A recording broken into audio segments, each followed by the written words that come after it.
All right, folks, it's time to take a look at this turkey. It's been in there for about 2.5, almost 3 hours. As you can see, those herbs are cooked in good. All right.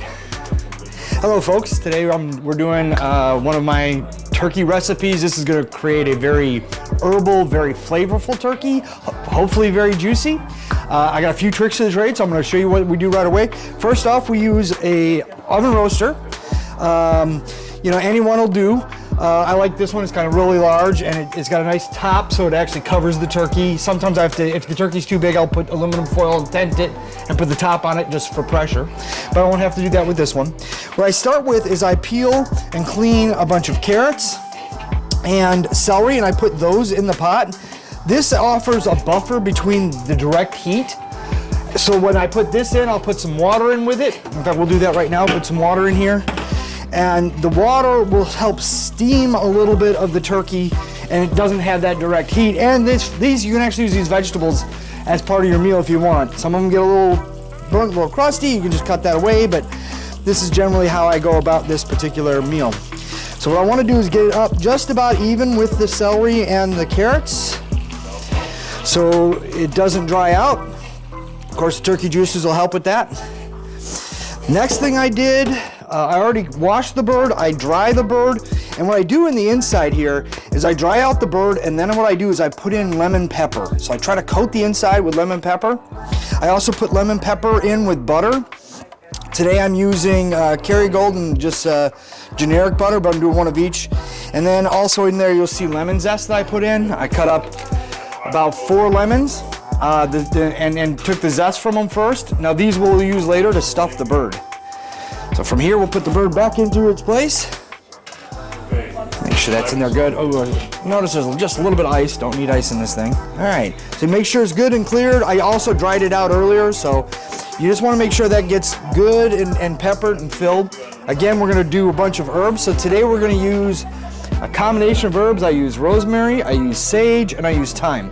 So these 3 are going to get stuffed in the bird. My wife is over there, she's prepping, she's cutting up the herbs, that's gonna go into the butter. So the next stage thing I gotta do is, what I wanna do is separate the skin from the body. You gotta kind of be careful, make sure you don't have nails, or if you're just being careful with it, because what we wanna do is get the skin away from the body, because this is where we're gonna actually take that butter with all those herbs and stuff it in. You just want to make sure you get all the way back into here, so you can get all the meat, all gets in there, and it's just getting your hand in, getting it separated from there, and then you do the other side, same way. Sometimes the skin's a little fun, you just got to kind of rip a little bit of a way to get it in there. But again, you don't want to rip the skin too much, because you want that skin to actually hold the herbs and the butter in. And that's what makes it really flavorful and keeps it moist. Now, doing it this way means I don't have to baste the turkey at all during the cooking. I can just leave the turkey go, and it's self-basting. All right, so that's pretty good. You can see I got all the way up into the back here. See my fingers all the way in there, and now it's pretty good. Now I ripped a little bit here, but that won't hurt. It's just in the front. Now this butter ball came with this, so I'll be able to put these in afterwards, but I want to leave them out while I'm working to get the bird prepared. So there we go. All right, next I'm going to take all these herbs. It's the same herbs. It's, sage, rosemary, thyme. We'll put those right into the butter. And it's going to look pretty colorful when you start it, but that'll get it going. And get as many of those herbs as you can. All right. Now here's the fun part. You need a couple of pieces of paper towel, because the only way to get this actually mixed in is to use your hands. Now I usually take the butter out in the morning. You don't want it to be really, you want it to be just soft butter. So you take that out in the morning when you take, when you're taking your turkey out, whatever. So that way you can work with the soft butter to get it into, this herbal flavoring. And again, it's a combination of rosemary, thyme, sage, and then there's lemon pepper in here too. I poured a little bit of that in there, and as well the lemon zest that I took off of those 4 lemons over there. Oops, a little bit there. All right, so once I got this really good and mixed, then what I'm gonna do is I'm gonna take a little handful of it, I'm gonna go in, and I'm just gonna put that inside here and just start with the back. Now it's gonna try to stick more to your hand than it is the turkey. What I do then is I massage the outside of the turkey so I can get it in. So now you can see that back corner is pretty well good. And you're gonna use about half and half on each side, so you just kind of pay attention to what you're stuffing in. So now you see that big lump there, and I'll just kind of smooth that lump back over and into there. And you'll see under skin, you get this color of the butter and the herbs. You can see it right through. There we go. And I try to get some into here too, because you know the folks with the dark meat, they want a little bit of flavor too. So I try to get it in here a little bit on the leg. Get that in there a little bit. And again, it's just about pasting it in there. It's gonna melt and go everywhere anyways. But the idea is you want to get the flavor throughout as much of the turkey as possible. Especially the breast, because the breast is what ends up usually drying out the most. So you just want to make sure you got a good coat in that breast area. So now you can see it got a little nice little coloring, and the yellow's all the way through. And again, I'll just keep putting this in until I get it evenly coated all the way across. And again, the butter will want to stick to your hand. That's why I kind of try to use the other hand to keep it into where it needs to go. All right, looks like I need a little more on that other side. This thing got a little weak up here. Because I want it to be, again, it's just soft. So it's not like it's melted or anything like that, just soft butter, because I want it to stay there as long as it can. What'll happen is the butter will melt down, go into the turkey all the way, and the herbs will stay right where they're at. You'll see it when we pull it out later. This thing will have like a green undercrust from all of the herbs that are in there. And you'll end up scraping that away. There's just too much. You don't want to really eat that. I mean, you can, but it really isn't going to do you any good. But the flavor will already be in the turkey. You'll already have it pretty good in there. And again, I'll just get that a little up there. Get that up. And I use all of it. I use 2 sticks of butter, and again, 1 thing of herb each. My wife cut up each of those, and then I use the rest to stuff the bird.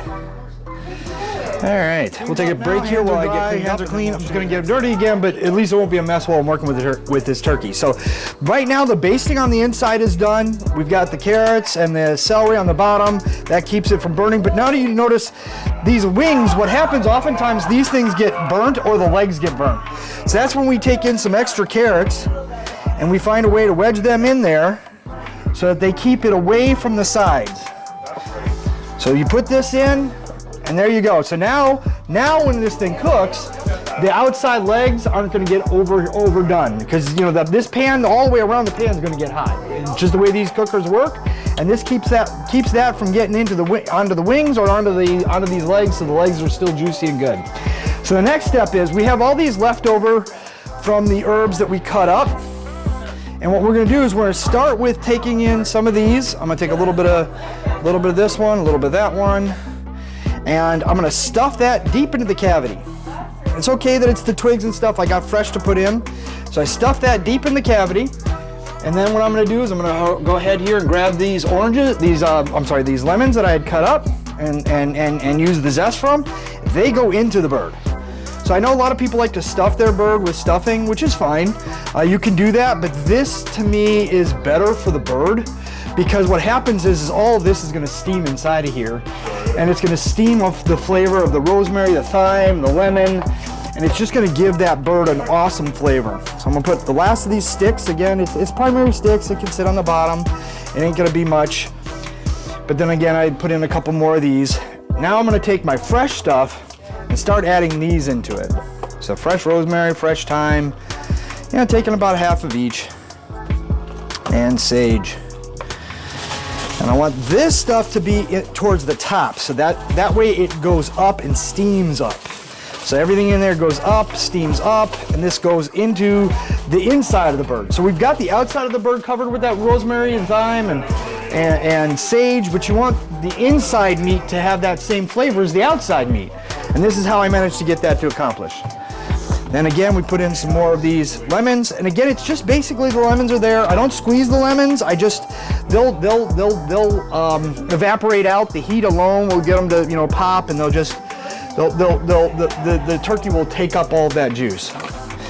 Last bit of herbs, put these in there. And you want to, again, kind of even it out so that it gets both kinds of herbs all the way around, all the way into that cavity. All right, so now that bird is pretty stuffed. I'm just going to fill it with the rest of these just so that I can get it as a barrier, if you will, so it all stays in and steams in nicely. I'll put these in kind of like a wall. I don't know if it makes a difference. It's just what I've always done. So, you know, if something works, I keep using it. Then you take the butterball, you take that piece of skin, you put it back up, get that in its spot. Make sure this is good, isn't falling down on you. You might end up getting tongs if it falls down while cooking, because sometimes it will. You'll get tongs, pull it back up. You just keep an eye on it, make sure that that doesn't burn. So now this bird is pretty much ready to roast. Where did we put the roasting pan? Oh, right over here. Let me grab that real quick. Oh, I always use that.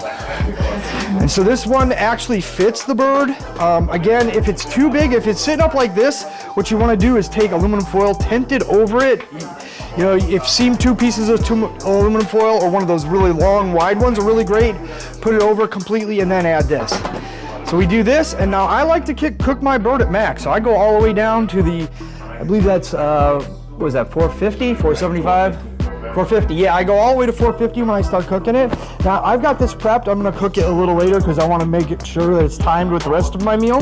This will take about 2.5, 3 hours to complete this one entirety once I get turning it on. And again, all I do is check to make sure that those carrots and stuff haven't moved. I don't baste the turkey, I don't do anything with it. That's how I take a look at this turkey. It's been in there for about 2.5, almost 3 hours. As you can see, those herbs are cooked in good. I wish the internet could get you a smell, because this is just fragrant. You can smell the lemon, you can smell the sage, you can smell the thyme, the rosemary. We'll set this aside to rest for a little bit. You want that meat to rest for about 10 minutes, and then we'll be ready to start carving it up, and it'd be chow time.